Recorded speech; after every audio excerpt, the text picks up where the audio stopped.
न्याचे विदर्भवीर माननीय आमदार अनिलराव देशमुख, पूर्व गृहमंत्री, महाराष्ट्र राज्य। बोला लोकशाही आघाडीचा।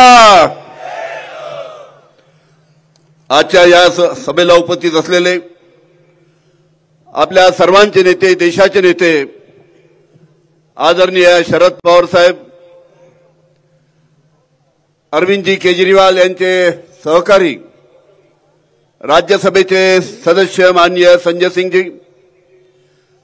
महाराष्ट्राचे माजी मुख्यमंत्री पृथ्वीराजजी चव्हाण साहेब, माजी खासदार श्रीनिवासजी पाटील साहेब, आमचे सहकारी बाळासाहेबजी पाटील, राजेशजी टोपे, मंचावर उपस्थित असलेले सर्व आमदार, माजी खासदार, सर्व सन्मान्य मंडळी आणि इतक्या मोठ्या संख्येने या ठिकाणी उपस्थित असलेले सर्व सन्माननीय मान्यवर आणि उपस्थित बंधू आणि भगिनींनो, तिसऱ्या टप्प्याची निवडणूक 7 तारखेला या पश्चिम महाराष्ट्रामध्ये होऊ लागलेली आहे। आमच्या विदर्भामध्ये पहिल्या टप्प्याची निवडणूक आटोपली, दुसऱ्या टप्प्याची सुद्धा निवडणूक विदर्भामध्ये आटोपली। या पहिल्या टप्प्याच्या आणि दुसऱ्या टप्प्याच्या निवडणुकीमध्ये विदर्भामध्ये चमत्कार घडणार आहे।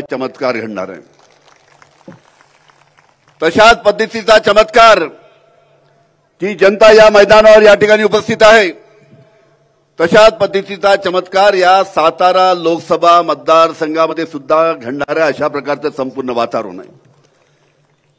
ज्या पद्धतीने इथे जनता उभी आहे, ज्या पद्धतीने इथे जनता उपस्थित आहे, आपला उमेदवार 100% निवडून येणार ही खात्री दाखवण्यासाठी सर्व इथे उपस्थित आहेत। आपल्याला माहित आहे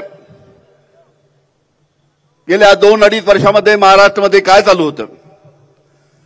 उद्धवजी ठाकरे यांची शिवसेना फोडली, एका आमदाराला 50-50 कोटी रुपये देऊन आमदार फोडलेत।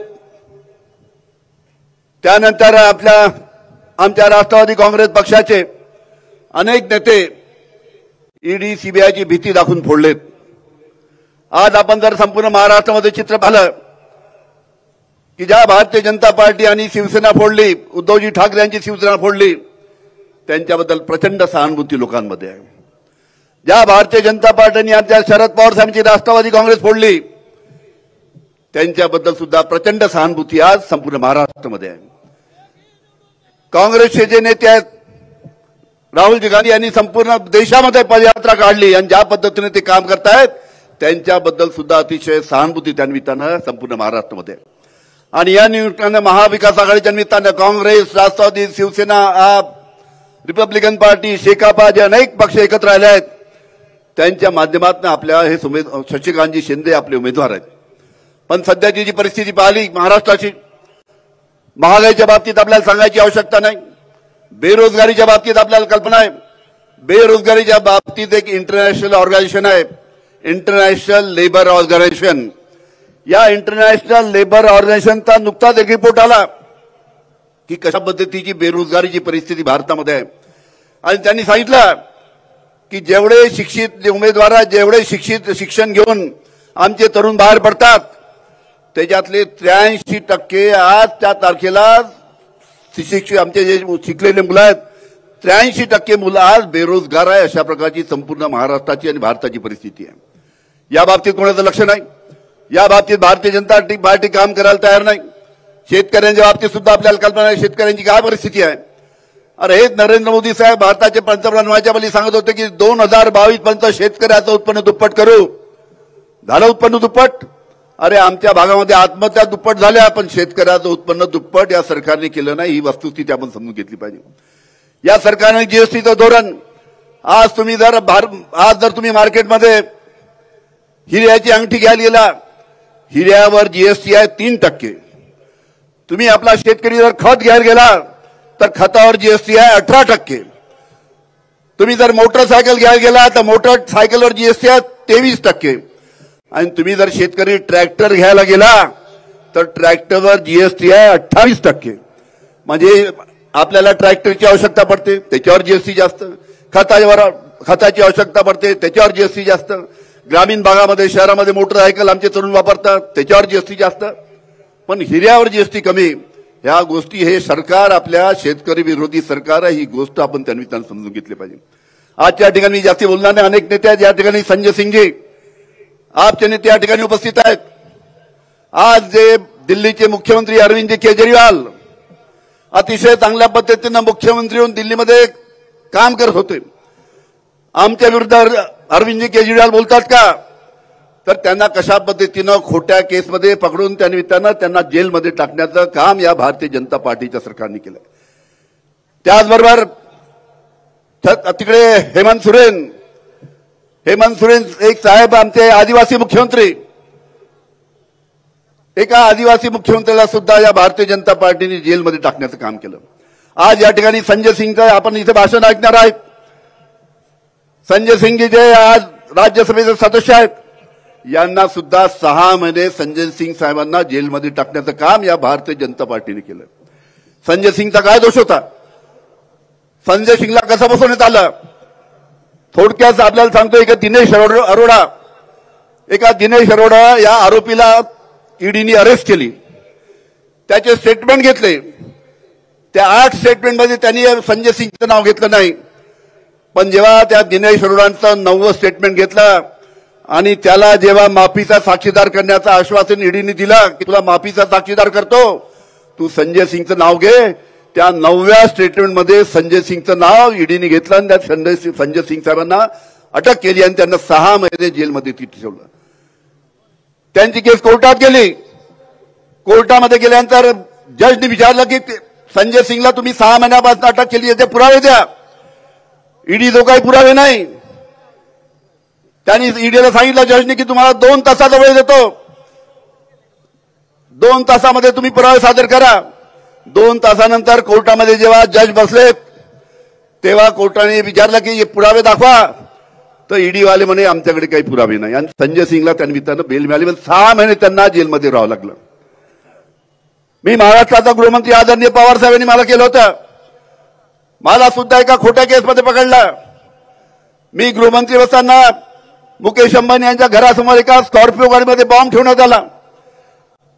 त्याची आम्ही चौकशी चालू केली.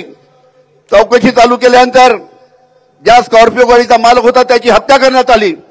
आणि हे संपूर्ण प्रकरण चौकशी चालू केल्यानंतर आमच्या लक्षात आलं की या दोन्ही घटनेमध्ये त्यावेळेचे मुंबईचे पोलीस आयुक्त परमवीर सिंग हे मूळ दोषी होते. सचिन वाजे आणि त्याचे 4 साथीदार त्यामध्ये दोषी होते. मी गृहमंत्री म्हणून परमवीर सिंग यांना सस्पेंड केलं आणि अशा पद्धतीनं कारवाई करत असताना या भारतीय जनता पार्टीच्या नेत्यांनी या परमवीर सिंगला पकडलं. आमच्या नागपूरचे तरबूज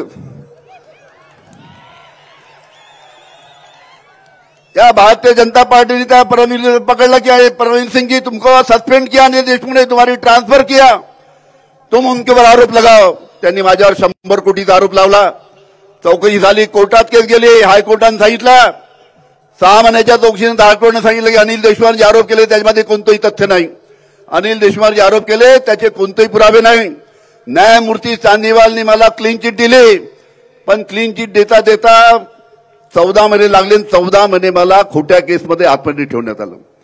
पण शरद पवार साहेबांचा पाठिंबा होता, आमच्या सर्व कुटुंबाला त्यांनी पाठिंबा दिला आणि उभं केलं. अशा कठीण परिस्थितीमध्ये ही गोष्ट अशा पद्धतीने ईडी सीबीआयचा कारभार या देशामध्ये चालू आहे.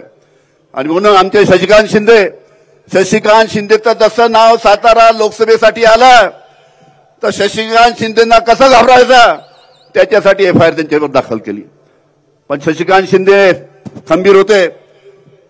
आदरणीय शरद पवारांनी सांगितलं खबरदार कधी शशिकांत शिंदेचा हात जरी लावला तर आम्ही महाराष्ट्र पेटवल्याशिवाय राहणार नाही. अशा पद्धतीनं ईडीचा आणि सीबीआयचा धाक दाखवून विरोधकाची तोंड बंद करण्याचं काम त्या निमित्तानं चालू आहे बंधूंनी बघितलं. आणि म्हणून एक शशिकांतजी शिंदे एक अतिशय धडाडीचे कार्यकर्ते आहेत. विधानसभेमध्ये अतिशय प्रभावीपणे आपल्या भागाचे प्रश्न मांडण्याचं काम त्यांनी केलं. आणि खरोखरच त्यांना जर आपण आज जर मोठ्या मताधिक्याने खासदार जर करून दिला तर दिल्लीमध्ये जाऊन या भागाचे प्रश्न ते चांगल्या पद्धतीनं प्रभावी पद्धतीने मांडतील.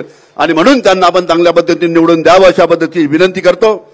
याच मैदानावर ऐतिहासिक सभा झाली होती 5 वर्षापूर्वी शरद पवार साहेबांची झाली होती की नाही, पावसाची सभा. पण यावेळेस ही जनता ज्या पद्धतीने इथं लोक उपस्थित आहे, मागच्या 5 वर्षापूर्वी पावसाची सभा झाली होती आणि यावेळेस मताचा पाऊस त्या निमित्तानं एकनाथ आमचे शशिकांतजी शिंदे यांच्या बाजूने पडणार आहे आणि त्या दृष्टीनं पण सर्वांनी त्यांना आशीर्वाद द्यावा अशा प्रकारची विनंती करत असताना एकच सांगतो शेवटला की या भागामध्ये सध्या मुख्यमंत्री फिरतायत, डेप्टी सीएम 1, डेप्टी सीएम 2 इथे सांगण्यात आलं, मोठे मोठे आश्वासन देत आहेत. पण तुम्हाला सांगतो की ज्या पद्धतीचं वातावरण है, मैं भारतीय जनता पार्टी वालों को मैं बताना चाहता हूं, अरे थोड़ी देर की खामोशी है, फिर शोर आएगा. अरे आपका तो वक्त है, हमारा दौर आएगा. धन्यवाद. स्फूर्तिदायक